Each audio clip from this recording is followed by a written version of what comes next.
ne kama wach wuoke nikech ng'eny ji paro ni onego bed ni mwandu mari iyudo mane piny ka. Muma wuon to wacho nang'e wach mar mwandu mar piny ka nikech mano be kama pogruok nitiere. Wach ni yalo ni ibro yudo milion higa mabiro ni idhi yudo milion 1 mana kibete kanisa wani kaso sechego bicha kinyisi ni chaki gola ne pesa moro matin mondo weka koro onono chako biiri. Sie muma to wacho nang'o wach mar mwandu mar piny ka. Muma puonje sidenge mopogore opogore. Nitie kama sama muma puonjo ni mwandu ber kendo nego wadwar mwandu mar piny kendo nikech yudo mwandu no konyowa kendo gwedhowa kendo miyowa bedo kod thuolo mar timo gik mang'eny makelo ne nying Nyasaye duong' e piny ka. Weche mag somo, weche mag research, weche mag konyo nyithind kiye.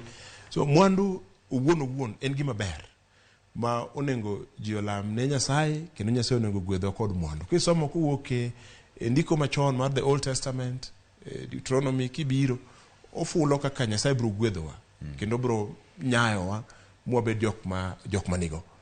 To bade komachielo winjo ka Paulo ndiko ne Timotheo to ng'ize ni pesa ber to hero pesa en richo. Omiyo Paulo poge kanyo maber ni pesa to ber mana kaka wacho mokwongo.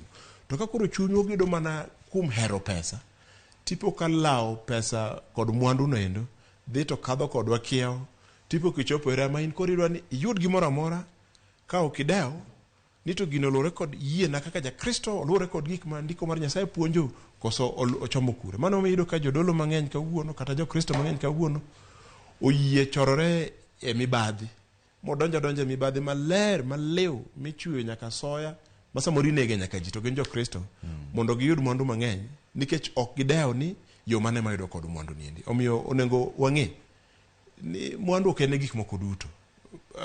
Jonabi no penjo ni to ang'o ma konyruok mane madayudi ka yudo mwandu duto te mag piny ta chunyo dhi molal nono. Mwandu no lal kodwa ne ka koro timre kod jowetewa mashaka hola kande nikech dwaro lawo mwandu no kod ber ma piny makawuono. To gini ok onyiso ni mana jok moko somo kende nikech waseneno kaka